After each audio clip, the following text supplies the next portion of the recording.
Eu trabalho como telemarketing em meu quarto e sempre levava uma rotina tranquila. Meu computador fica de frente para uma grande janela do segundo andar.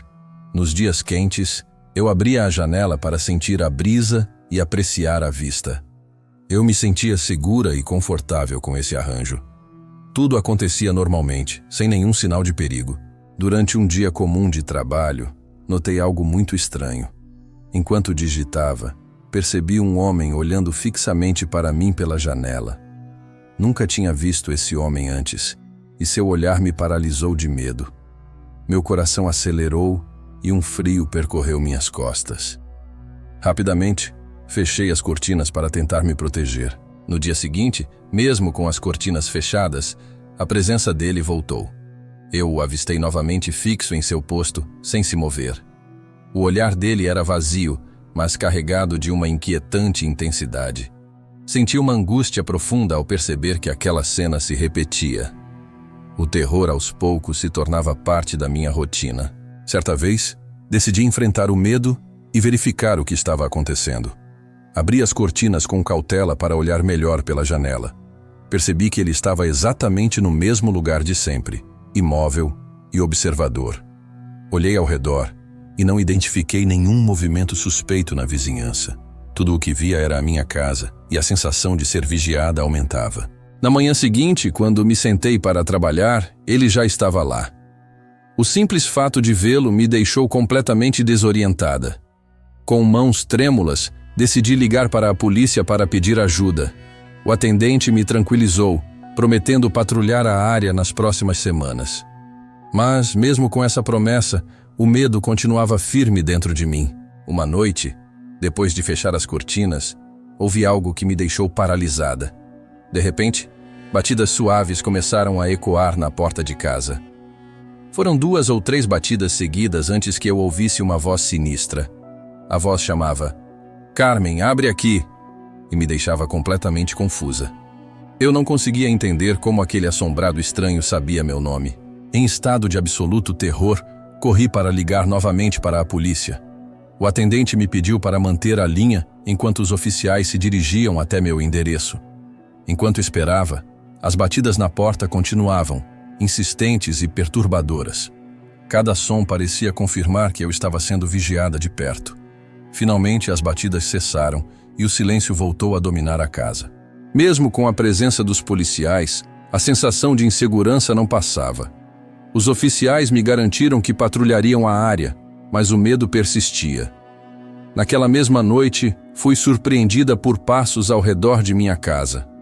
Logo, ouvi novamente 3 batidas seguidas de mais 3, e a voz repetia: "Abre, Carmen, eu sei que está aí." Senti um desespero profundo, pois nada parecia explicar como alguém poderia conhecer detalhes tão pessoais. Decidi que não aguentava mais viver sob tal ameaça. A constante sensação de ser observada me deixava esgotada e sem esperança. Na manhã seguinte, após uma noite de angústia, parti para ficar na casa de alguns parentes. Permaneci lá por 2 semanas, aguardando que a segurança fosse restabelecida.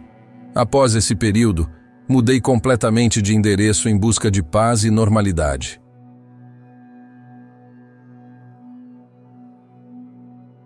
Trabalho no turno da noite em um bar à beira da estrada, longe da cidade. Caminhoneiros e viajantes passam por aqui, cada um com suas próprias histórias. Sempre achei interessante ouvir o que eles tinham a dizer, mas naquela noite algo diferente aconteceu. Era uma noite fria, e o movimento estava tranquilo. Um homem entrou no bar. Não parecia um caminhoneiro, nem um viajante comum. Suas roupas eram sofisticadas demais para este lugar. E ele carregava um relógio caro no pulso. Sentei-me atrás do balcão, observando. Ele pediu um uísque caro e pagou sem hesitar, com notas novas e brilhantes. Sua voz era baixa, quase hipnótica. Fiquei curioso, mas mantive distância. Os outros clientes também pareciam desconfortáveis, desviando o olhar.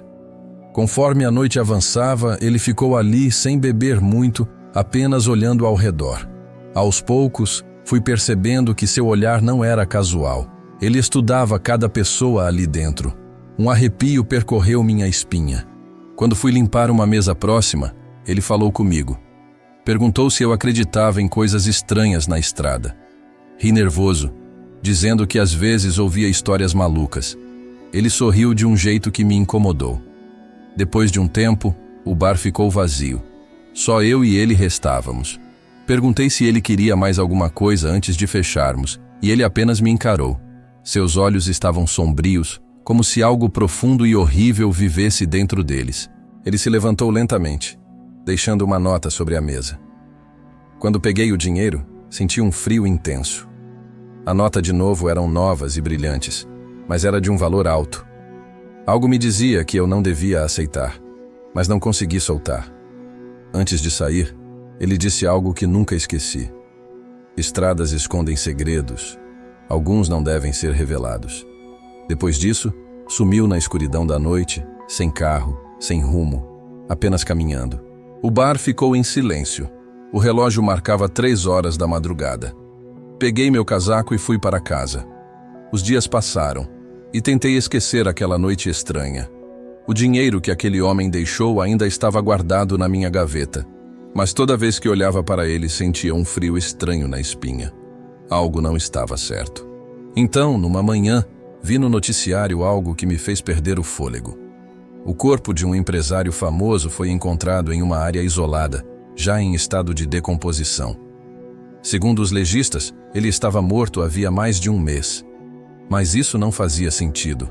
Eu vi aquele homem na semana passada, sentado no meu bar, pagando pelo uísque com notas novas e brilhantes.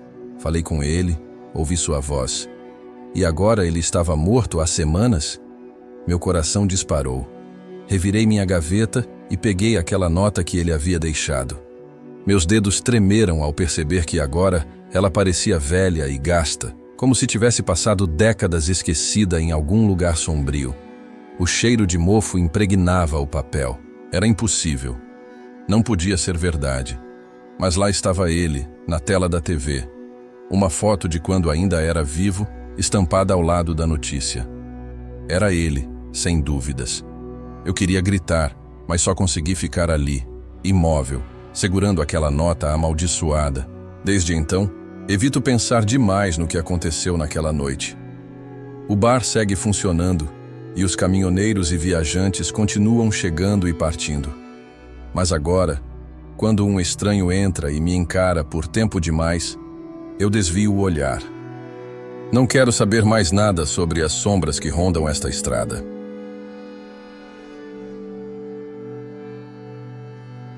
O posto 24 horas onde eu trabalhava era pequeno, com uma loja de conveniência anexada e um pátio iluminado por lâmpadas fluorescentes trêmulas.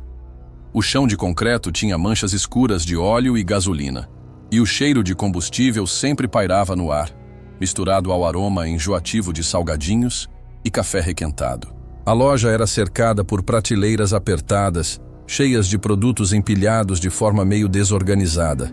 A geladeira vibrava baixinho no fundo, seu zumbido constante se tornando um som de fundo que eu mal percebia.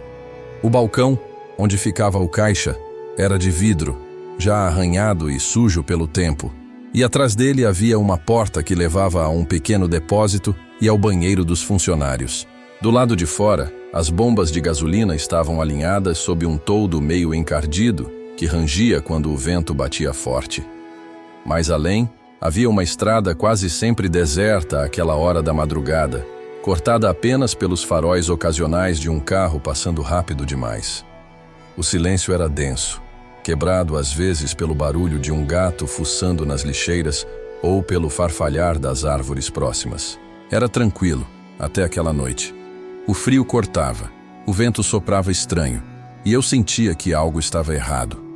Nunca fui de acreditar nessas coisas, mas a sensação era real. Passava das 2 da madrugada quando um carro preto parou. O vidro escurecido não mostrava quem estava dentro. Esperei ele descer, mas nada aconteceu. Só ficou ali, motor ligado, como se estivesse me observando. Saí da cabine e fui até ele. Bati no vidro, mas ninguém respondeu. O desconforto virou medo. Decidi voltar, mas assim que me virei, ouvi o som da porta abrindo. O suor gelou na minha nuca. Olhei para trás e vi que a porta estava escancarada. Mas não havia ninguém lá dentro. O carro estava vazio. O cheiro de podre saiu de lá, um fedor tão forte que fez meu estômago revirar. De repente, as luzes do posto piscaram e ouvi sussurros.